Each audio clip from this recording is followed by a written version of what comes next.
Hello students, good evening. कैसे हैं आप सभी।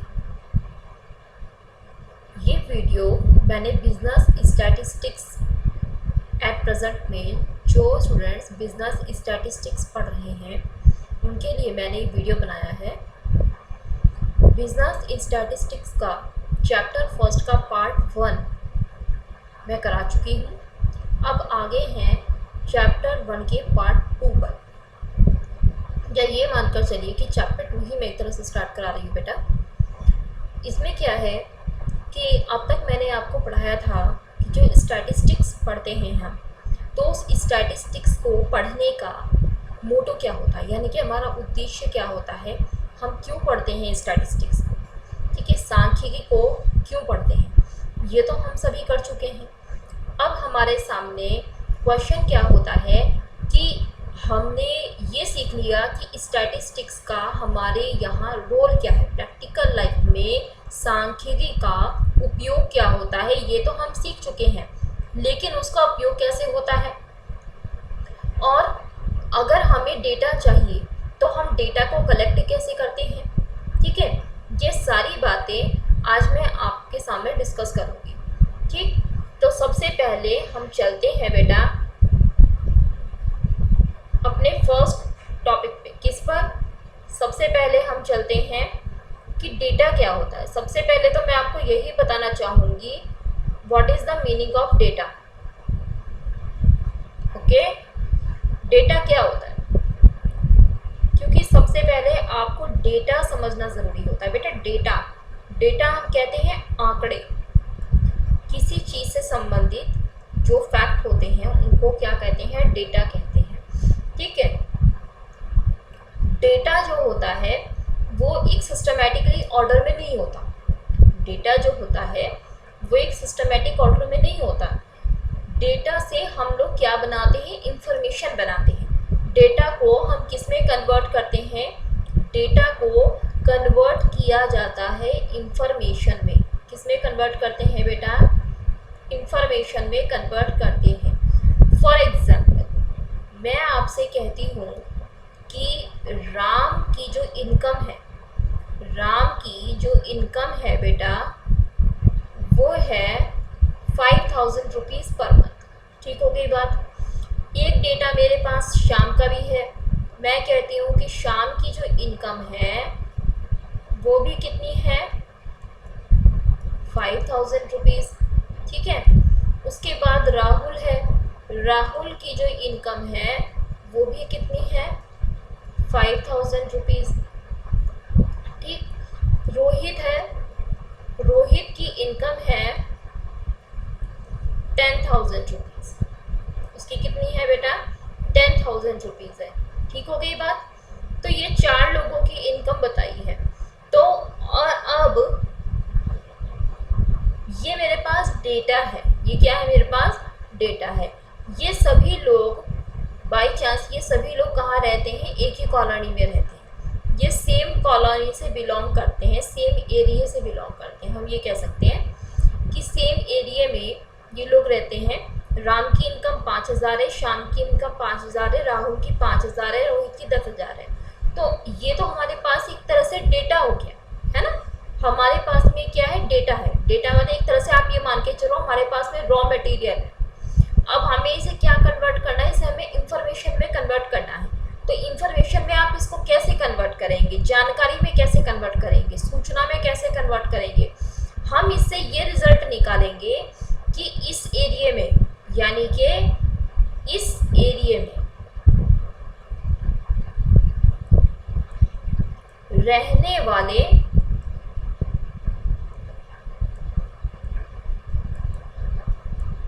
लोगों की इनकम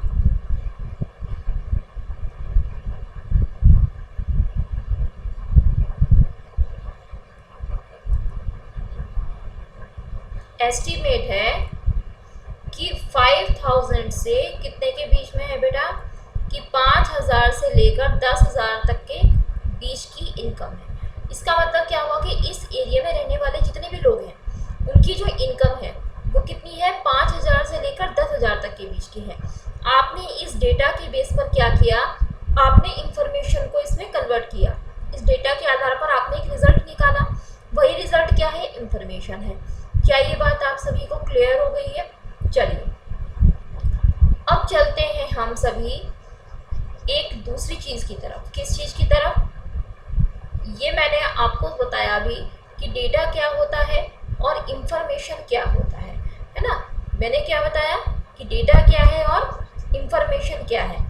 अब मैं बेटा आप सभी को एक बात और बताती हूँ कि हम लोग जिस चीज़ से संबंधित डेटा को हम कलेक्ट करते हैं, जहाँ से हम डेटा कलेक्ट करते हैं, उस चीज़ को हम क्या कहते हैं।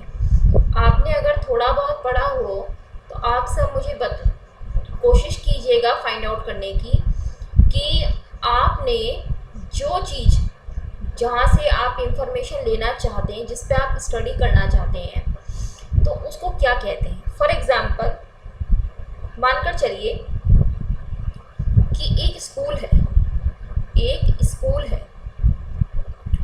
एक स्कूल में टोटल 1000 स्टूडेंट्स हैं। कितने स्टूडेंट्स हैं टोटल?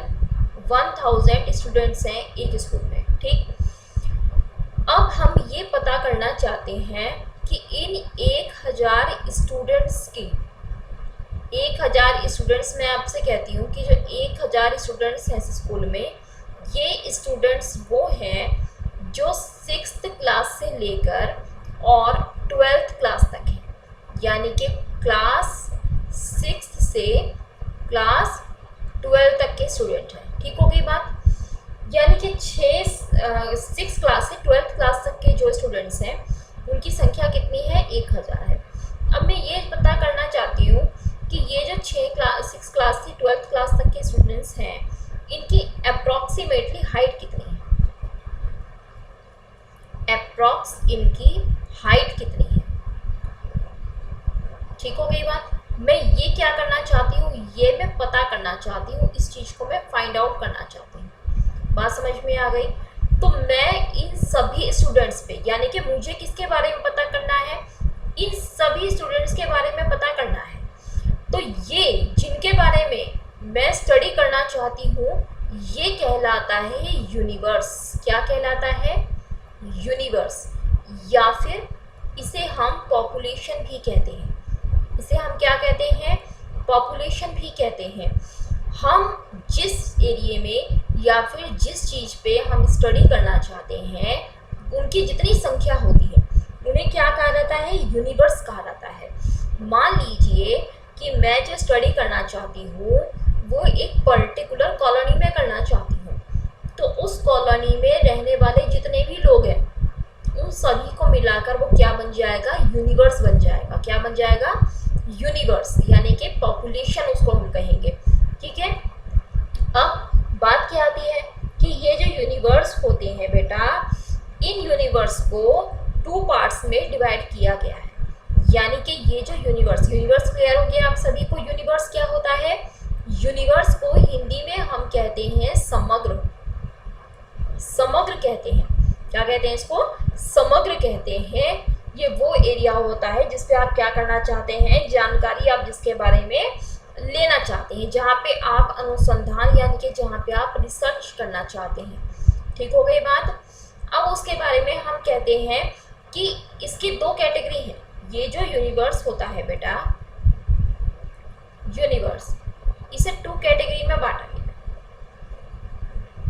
एक तो होता है on the basis of number, on the basis of number, यानी कि संख्या के आधार पर। एक तो होता है संख्या के आधार पर, और एक होता है बेटा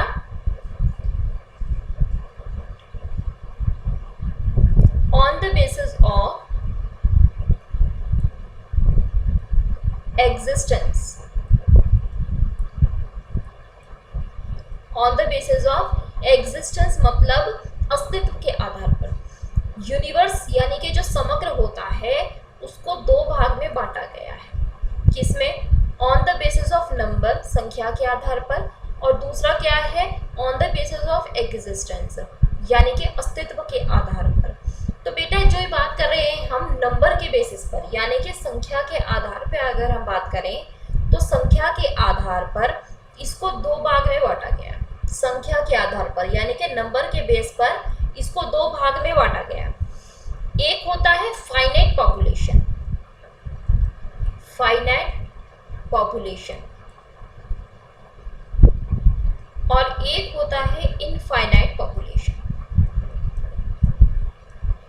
इनफाइनाइट पॉपुलेशन। एक होता है फाइनाइट पॉपुलेशन और एक होता है इनफाइनाइट पॉपुलेशन। उसी तरह से बात करें अगर हम अस्तित्व के आधार पर, एग्जिस्टेंस के बेसिस पर, तो इसमें एक होता है हमारा रियल पॉपुलेशन, रियल पॉपुलेशन, और एक होता है हमारा हाइपोथेटिकल पॉपुलेशन, हाइपोथेटिकल पॉपुलेशन। ठीक हो गई बात। फाइनाइट पॉपुलेशन को हम कहते हैं हिंदी में परिमित समग्र। जो फाइनाइट पॉपुलेशन होता है बेटा, फाइनाइट पॉपुलेशन, फाइनाइट पॉपुलेशन को हिंदी में हम कहते हैं परिमित समग्र। क्या कहते हैं इसको? परिमित समग्र कहते हैं फाइनाइट पॉपुलेशन को। ठीक हो गई बात। अब ये फाइनाइट पॉपुलेशन कौन से होते हैं मैडम? ये वो होते हैं बेटा जिनकी संख्या सुनिश्चित होती है और जिनको हम गणना कर सकते हैं, यानी कि जिनको हम गिन सकते हैं। आप ये कह सकते हैं कि जो क्या होते हैं, जो काउंटेबल होते हैं। जो क्या होते हैं बेटा? जो काउंटेबल होते हैं, यानी कि गणना योग्य होते हैं, उन्हें हम कहते हैं फाइनाइट पॉपुलेशन। ठीक हो गई बात। दूसरा क्या बताया था मैंने? दूसरा मैंने कहा था इनफाइनाइट पॉपुलेशन। इनफाइनाइट पॉपुलेशन जिसे हम अपरिमित समग्र कहते हैं। क्या कहते हैं इसको? अपरिमित समग्र कहते हैं। ये वो होते हैं जो अनकाउंटेबल होते हैं। जो क्या होते हैं? अनकाउंटेबल होते हैं। जैसे तारे हो गए, सिर के बाल हो गए, आप इन्हें काउंट थोड़ा कर सकते हैं, अनकाउंटेबल होते हैं। क्लियर? ये हो गया इनफाइनाइट पॉपुलेशन। ये मैंने आपको बताया नंबर के बेसिस पर। किसके बेसिस पे? नंबर के बेसिस पे। अब दूसरा क्या था? दूसरा था हमारा अस्तित्व के आधार पर। अस्तित्व on the basis of existence, on the basis of existence, यानी कि अस्तित्व के आधार पर अगर हम बात करते हैं पॉपुलेशन की, तो उसमें पहला टाइप कौन सा होता है? रियल एग्जिस्टेंस, या फिर हम इसे कह सकते हैं रियल एग्जिस्टेंस ही कह दीजिए आप। रियल एग्जिस्टेंस, रियल मतलब वास्तविक, यानी कि जिसका वास्तविक अस्तित्व होता है ना? इसको हिंदी में यही तो कहेंगे आप, यानी कि वास्तविक अस्तित्व, वास्तविक अस्तित्व।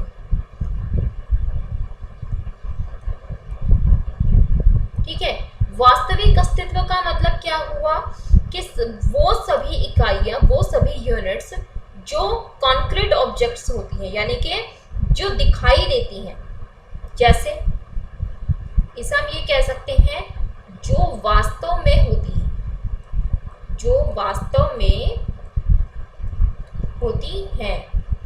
जैसे मैं बात करूं, जैसे नंबर ऑफ एरोप्लेन्स कितने हैं, है ना? नंबर ऑफ एरोप्लेन्स कितने हैं, तो ये क्या है? दिखाई दे रहा है ना? तो ये रियल एग्जिस्टेंस है, रियल पॉपुलेशन है एक तरह से। एक कहते हैं हम हाइपोथेटिकल। हाइपोथेटिकल का मतलब होता है काल्पनिक, यानी कि जिसका वास्तव में अस्तित्व नहीं होता बेटा। ठीक है, इसे हम कहते हैं काल्पनिक, काल्पनिक अस्तित्व, यानी कि जो वास्तव में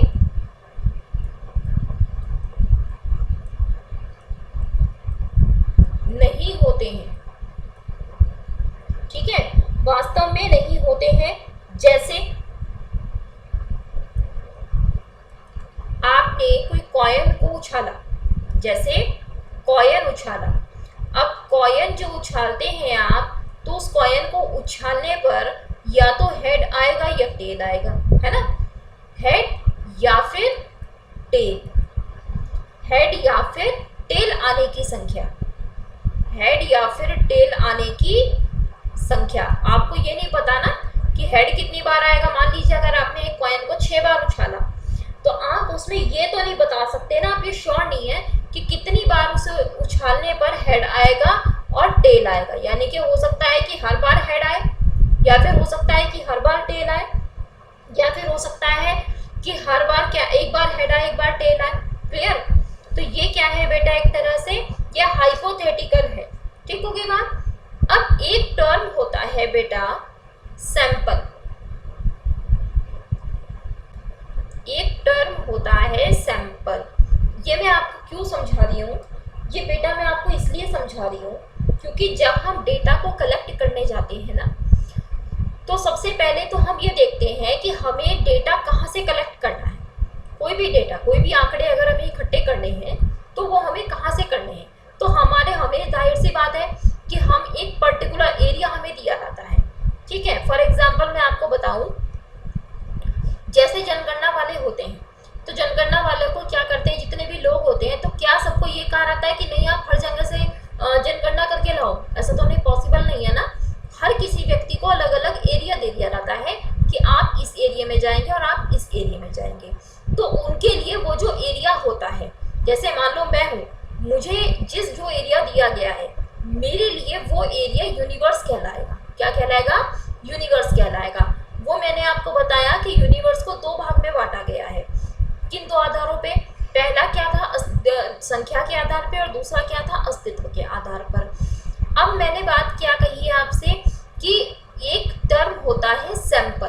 क्या होता है? सैंपल। मान लीजिए कि मुझसे यह कहा जाए कि आपको एक एरिया दिया जा रहा है जहाँ पर 100 लोग रहते हैं। ध्यान से समझिएगा मेरी इस बात को। वहाँ पर 100 लोग रहते हैं और 100 जो पीपल रहते हैं, आपको ये पता करना है कि उनकी पर मंथ की इनकम कितनी है। ठीक है, उनकी पर मंथ की इनकम कितनी है। अब मेरे पास 2 तरीके हैं बेटा। 2 तरीके कौन से हैं? पहला तरीका तो ये है कि मैं क्या करूं, मैं उन 100 लोगों में से, ये जो 100 पीपल है बेटा, मैं इन 100 लोगों के पास जाऊं और इनका डेटा कलेक्ट करूं। ठीक है, इसे हम कहते हैं सेंसस इन्वेस्टिगेशन। इसे हम कहते हैं सेंसस इन्वेस्टिगेशन,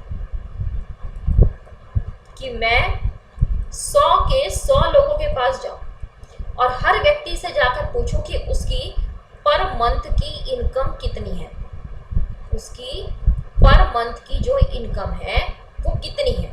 दूसरा तरीका मेरे पास क्या है कि मैं 100 लोगों में से 50 लोगों के पास जाऊं। कितनों के पास जाऊं?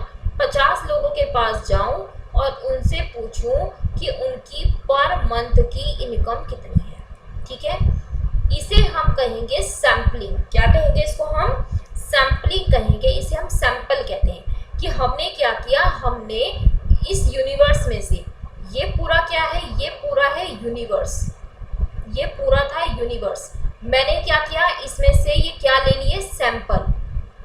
ये क्या लिए मैंने, 50 लोग जो मैंने लिए हैं, ये क्या कहलाएंगे, सैंपल लिया मैंने। ठीक है, तो 100 लोग जो थे ये यूनिवर्स थे, इसमें से मैंने 50 लोगों का डेटा लिया और तब मैंने क्या किया, तब मैंने इन 50 लोगों के आधार पर ये कहा कि इन 100 लोगों का जो डेटा है वो भी इतना ही होगा। मतलब क्या हुआ, अगर मान लीजिए मैं 50 लोगों से मिली, 50 लोगों को मैंने लिया, 50 लोगों से मैंने पूछा।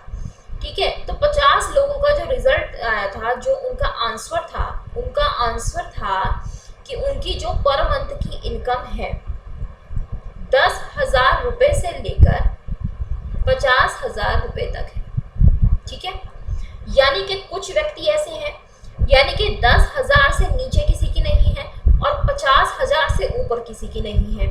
तो मैंने क्या कहा, मैं किस निष्कर्ष पर पहुंची कि ये जो 50 लोग हैं, इन 50 लोगों की जो इनकम है वो 10,000 से 50,000 के बीच है। तो इसका मतलब ये हुआ कि इस एरिया में जो 100 लोग रहते हैं, उनकी इनकम भी 10,000 से 50,000 के बीच की ही होगी। यानी कि ये जो सैंपल है, ये सैंपल इस यूनिवर्स का प्रतिनिधित्व करेगी, इसका रिप्रेजेंटेटिव करेगी। ठीक है, इसका मतलब क्या हुआ, ये इसका क्या करेगी, प्रतिनिधित्व, यानी कि ये बताएगी ये जो मैंने सैंपल लिया है, ये मेरा सैंपल क्या है, ठीक है। मैं क्या मानूंगी कि मेरा सैंपल बिल्कुल ठीक है, क्योंकि 50 लोगों का आंसर ये है कि 10,000 से 50,000 तक है, तो मैं ये मान के चल रही हूँ कि जो बाकी के 50 लोग हैं उनकी इनकम भी क्या होगी, 10,000 से 50,000 के बीच की होगी। 10,000 से कम किसी की नहीं होगी और 50,000 से ज्यादा किसी की नहीं होगी। सेंसस इन्वेस्टिगेशन में क्या होता है, सेंसस इन्वेस्टिगेशन यूज होता है ज्यादातर जैसे जनगणना, सबसे अच्छा एग्जांपल जनगणना में। दूसरा कहां पर होता है, जहां पर पॉपुलेशन जो होता है, पॉपुलेशन या फिर जिसे आप यूनिवर्स कहते हैं, पॉपुलेशन या यूनिवर्स की संख्या कम होती है। ठीक है, या यूनिवर्स छोटा होता है। आप इसे दूसरे शब्दों में ये कह सकते हैं कि यूनिवर्स क्या होता है, छोटा होता है। आपके पास छोटा एरिया है, वहां पर लोगों की संख्या ज्यादा नहीं है जिसके बारे में आपको डेटा कलेक्ट करना है, तो आप पर पीपल के पास आप जाकर, पर पर्सन के पास जाके आप बात कर सकते हो, हर इंसान से आप जाके बात कर सकते हो, वहां पे उसका डेटा कलेक्ट कर सकते हो। ठीक है, तो ये होता है सेंसस इन्वेस्टिगेशन। सेंसस में आप हर एक इकाई को लेकर चलते हैं, लेकिन सैंपल में क्या होता है, सैंपल में आप सभी इकाइयों को लेकर नहीं चलते, सभी यूनिट को आप लेकर नहीं चलते हैं, उसमें से आप कुछ को उठाते हैं। ठीक हो गई बात, क्या आपको मेरी बात समझ में आई? सेंसस इन्वेस्टिगेशन और सैंपलिंग, इन दोनों में क्या डिफरेंस होता है, ये आप सभी शायद समझ गए होंगे। ठीक हो गई बात। अब मेन बात क्या होती है बेटा, हमने क्या किया, हमने डेटा को ये सीखा कि कलेक्ट कैसे करना है, मतलब या सैंपल के माध्यम से कलेक्ट करना है या सेंसस इन्वेस्टिगेशन के माध्यम से करना है। ठीक है, अब आपने ये तो सीखा, अब आपको आगे क्या सीखना है कि डेटा क्या कलेक्ट करना है। मतलब बेटा जो डेटा होता है हमारा, डेटा वो दो तरह का होता है। एक होता है प्राइमरी डेटा, एक क्या होता है, प्राइमरी डेटा, और एक होता है सेकेंडरी डेटा। एक होता है प्राइमरी डेटा, एक होता है सेकेंडरी डेटा। प्राइमरी डेटा जो होता है उसे हिंदी में कहते हैं प्राथमिक समक,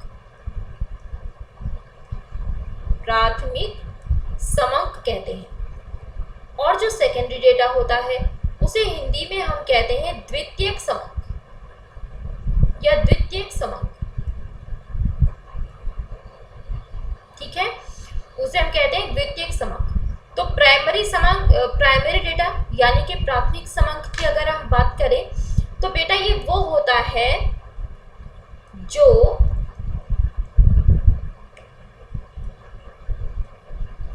पहली बार कलेक्ट किया जाता है। ध्यान से समझना, जो पहली बार कलेक्ट किया जाता है इसे हम कहते हैं प्राइमरी डेटा। और ये जो होता है, देखो इसका मैं एक एग्जांपल बताती हूँ आपको। सपोज करिए कि आपकी क्लास में 100 स्टूडेंट्स हैं, आपकी क्लास में 100 स्टूडेंट्स हैं। अब उन 100 स्टूडेंट्स का आप फैमिली बैकग्राउंड पता करना चाहते हैं, तो आप क्या करेंगे, आप कहीं और ना जाकर आप डायरेक्ट क्या कर रहे हैं, आप डायरेक्ट स्टूडेंट से ही पूछ रहे हैं कि उनका फैमिली बैकग्राउंड कैसा है, उनकी फैमिली के बारे में आप क्वेश्चंस पुट अप कर रहे हैं। ठीक है, आप क्या जानना चाहते हैं, जो क्लास के आपके स्टूडेंट्स हैं, जो क्लास स्टूडेंट्स हैं,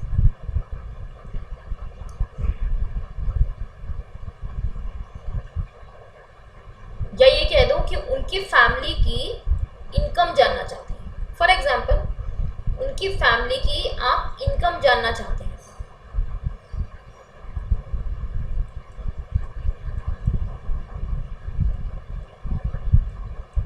तो आप क्या करेंगे, आप स्टूडेंट से डायरेक्ट पूछ लेंगे। ये होता है प्राइमरी डेटा, कि आपने कहीं और से डेटा नहीं लिया, आपने जो बात पूछी वो सीधा किससे पूछी, स्टूडेंट से पूछी, ठीक है। एक होता है सेकेंडरी डेटा। सेकेंडरी डेटा वो होता है जो पहले से कलेक्ट किया गया होता है, पहले से कलेक्ट किया गया होता है। फॉर एग्जाम्पल मैं आपको बताऊं कि आप ये जानना चाहते हैं बेटा कि पिछले 5 सालों में हमारे देश की जो एक्सपोर्ट इंपोर्ट की पॉलिसी है, यानी कि जो हमारी एक्सपोर्ट और इंपोर्ट है वो कितने रहे हमारे लास्ट 5 ईयर्स में। मैं ये कहती हूँ, मैं ये जानना चाहती हूँ कि लास्ट 5 ईयर्स में इंडिया की जो एक्सपोर्ट और इंपोर्ट है, एक्सपोर्ट एंड इंपोर्ट वो कितने हैं, ठीक है। तो मैं क्या करूंगी, मैं जैसे पब्लिश्ड जो आर्टिकल्स होते हैं, जो पब्लिश्ड होते हैं, मैं उनका सहारा लूंगी। मैं क्या करूंगी, जो पब्लिश्ड डेटा है मैं उसको उठाऊंगी, उसको यूज करूंगी। ये होता है सेकेंडरी डेटा। अब मैं आपको साधारण भाषा में समझाती हूँ, हो सकता है कि कुछ स्टूडेंट्स को समझ में ना आया हो। बेटा प्राइमरी डेटा वो होता है जो पहली बार इकट्ठा किया जाता है, किसी के द्वारा पहली बार उसे कलेक्ट किया जाता है, वो होता है प्राइमरी डेटा। और सेकेंडरी डेटा कौन सा होता है, जो पहले से किसी और ने कलेक्ट किया है और उसे पब्लिश, हो सकता है कि वो उसे पब्लिश कर रखा हो और ऐसा भी हो सकता है कि उसे उसने पब्लिश ना किया हो। तो पहले से जो किसी ने कलेक्ट कर रखा है और अब हम उसको यूज करते हैं, तो वो होता है सेकेंडरी डेटा। वो कौन सा होता है, सेकेंडरी डेटा होगा, ठीक है। आई थिंक आपको ये बात क्लियर होगी कि डेटा कितने टाइप का होता है, ठीक है। चलिए अब हम चलते हैं नेक्स्ट पर। अब हम बात करते हैं बेटा, ये तो मैंने आपको थोड़ा सा ये बताया था कि प्राइमरी डेटा क्या होता है, सेकेंडरी डेटा क्या होता है, ठीक है। अब हम क्या पढ़ते हैं, अब हम ये पढ़ेंगे, अभी तक आपने क्या सीखा, अभी तक आपने सीखा कि स्टैट का यूज क्या होता है, सीखा ना स्टैट का क्या यूज होता है। फिर आपने ये सीखा कि हम जो डेटा कलेक्ट करते हैं तो हम कहाँ से कलेक्ट करते हैं, जहाँ से हम कलेक्ट करते हैं उसको हम क्या कहते हैं, किन माध्यम से हम कलेक्ट करते हैं, सेंसस के माध्यम से करते हैं या सैम्पलिंग के माध्यम से करते हैं, ये आपने सीखा। फिर आपने ये सीखा कि जो डेटा होता है वो कितने तरह का होता है, प्राइमरी डेटा होता है और सेकेंडरी डेटा होता है, ठीक है। अब हम क्या सीखेंगे कि हम जो डेटा कलेक्ट करते हैं, मानकर चलते हैं कि हमने डेटा कलेक्ट कर लिया। वैसे तो डेटा कलेक्ट करने के कई माध्यम होते हैं बेटा, कई तरीके होते हैं। मतलब अगर आप प्राइमरी डेटा कलेक्ट करते हो तो प्राइमरी डेटा को कलेक्ट करने के लिए कई तरीके होते हैं। आप डायरेक्ट इंटरव्यू ले सकते हो उनका, या फिर आप डायरेक्ट उन्हें फ़ोन पे बात कर सकते हो, ठीक है। एक होता है सेकेंडरी डेटा। सेकेंडरी डेटा को कलेक्ट करने के लिए आप जो पब्लिश्ड जर्नल्स होते हैं, आर्टिकल्स होते हैं, आप उनका सहारा ले सकते हो, न्यूज़पेपर का सहारा ले सकते हो, ये सेकेंडरी डेटा में आता है, ठीक। अब उसके बाद में हम ये मानते हैं कि हमने डेटा तो कलेक्ट कर लिया। अब बेटा डेटा तो आपने कलेक्ट कर लिया, लेकिन अब आप उसको शो कैसे करोगे, अब आप उसको रिप्रेजेंट कैसे करेंगे, रिप्रेजेंट करना भी तो आना चाहिए ना। तो रिप्रेजेंट करने के लिए अब हम क्या सीखेंगे, अब हम ये सीखेंगे कि हमें उसको क्या करना होता है, क्लासीफाई करना होता है। हमें उस डेटा को क्या करना पड़ता है बेटा, क्लासीफाई करना पड़ता है। क्लासीफाई करने का मतलब क्या हुआ, इसको हिंदी में हम कहते हैं वर्गीकृत करना।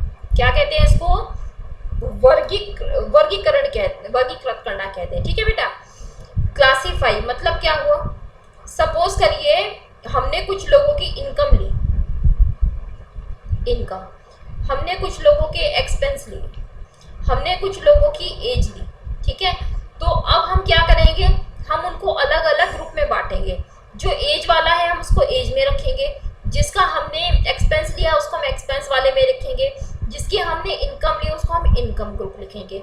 यानी कि हमें अब क्या करना है, उसको क्लासीफाई करना, उसको अलग अलग ग्रुप में रखना है। जैसे हमारे पास में 4 बैग्स हैं, मान लीजिए 1 2 3 4, ये 4 बैग्स हो गए हमारे पास, ठीक है।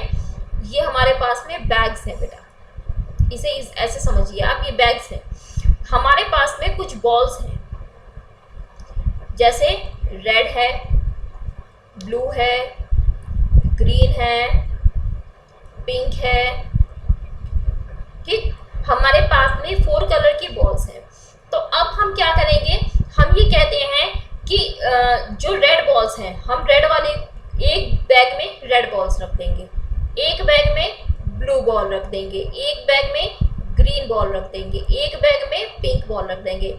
यानी कि जो सिर्फ ग्रीन दिखती हैं बॉल्स उन्हें अलग बैग में रखेंगे, रेड जितनी भी है वो सब अलग रखेंगे, ब्लू जितनी है वो अलग रखेंगे और पिंक जितनी है वो अलग रखेंगे। इसका मतलब क्या हुआ, जो एक ही कैटेगरी की चीजें हैं उनको हम अलग कैटेगरी में यानी कि उनको अलग जगह रखेंगे, जो सेम कैटेगरी की चीजें हैं उन्हीं के साथ रखेंगे। क्लियर हो गई बात। क्लासीफाई करने का मतलब ये होता है कि जिनमें चीजों में सिमिलरिटी होती है आप उनको अलग ग्रुप बना दो, उनको अलग कैटेगरी में रखो। उसके बाद क्या होता है, उसको फ्रीक्वेंसी डिस्ट्रीब्यूशन सीखेंगे आप यहाँ पर। फ्रीक्वेंसी डिस्ट्रीब्यूशन का मतलब क्या होता है बेटा, फ्रीक्वेंसी डिस्ट्रीब्यूशन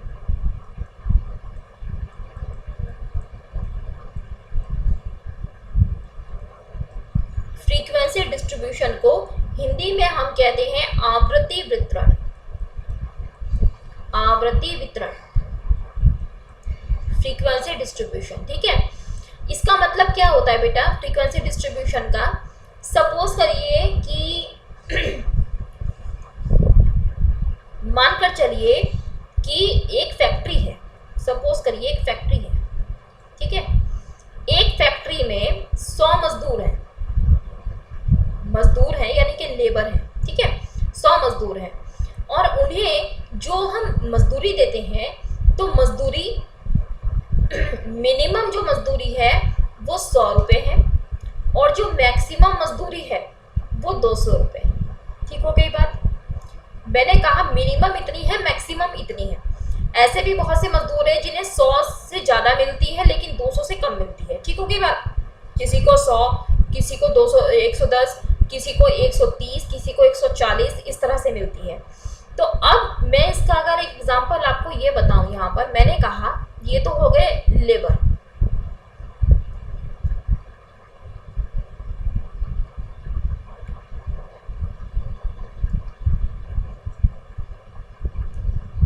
मैंने कहा ये हो गए बेटा आपकी वेजेस। ये क्या हो गई वेजेस, वेजेस तो रुपीज में होगी ना मजदूरी। ये हो गए मेरे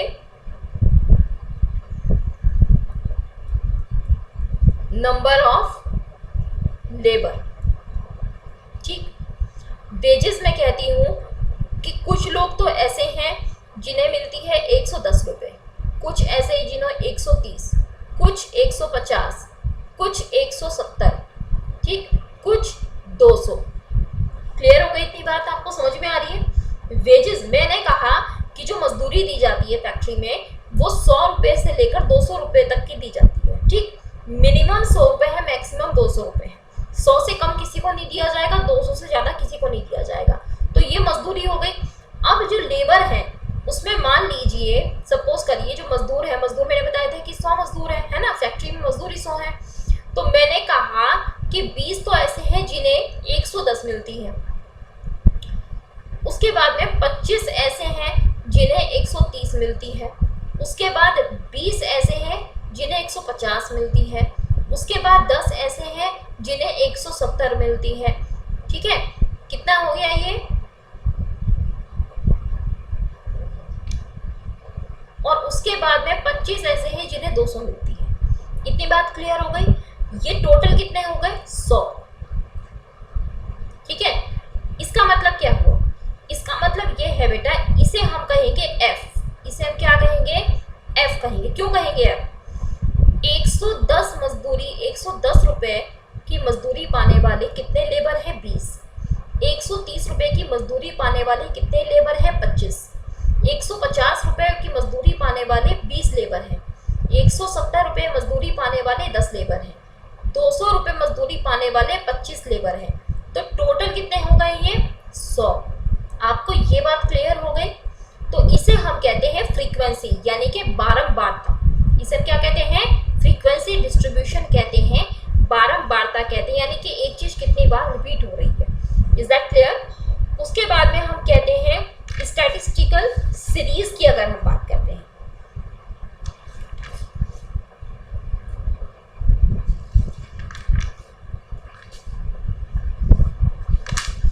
क्या आप सभी को ये चीजें क्लियर हुई? अब बेटा इसमें क्या होता है, अगर हम बात करते हैं कि जो डेटा होता है उस डेटा को रिप्रेजेंट करने का एक तरीका मैंने सीधा आपको ये वाला बता दिया, जिसे हम कहते हैं डिस्क्रीट सीरीज, यानी कि आप इसे नॉर्मल भी ले सकते हैं। देखिए जो सीरीज होती है, जब हम डेटा को रिप्रेजेंट करते हैं बेटा, तो उसे 3 तरह की सीरीज में बांट देते हैं, ठीक है। या तो हम उसे बांटेंगे इंडिविजुअल, यानी कि या तो हम लिखेंगे इंडिविजुअल सीरीज, या तो आप डेटा को इंडिविजुअल सीरीज के फॉर्म में क्या करेंगे, रिप्रेजेंट करेंगे, या फिर आप उसको रिप्रेजेंट करेंगे डिस्क्रीट सीरीज के फॉर्म में। किसमें करेंगे? डिस्क्रीट सीरीज के फॉर्म में, या फिर आप उसको करेंगे कंटिन्यूस सीरीज के फॉर्म में। कंटिन्यूस सीरीज, इसे हम हिंदी में कहते हैं व्यक्तिगत श्रेणी। इसे हम हिंदी में कहते हैं व्यक्तिगत श्रेणी। इसे हम कहते हैं हिंदी में, ये एक बार देख लेना बेटा इसको क्या कहते हैं। इसे कहते हैं हम, इसे हम कहेंगे अखंडित।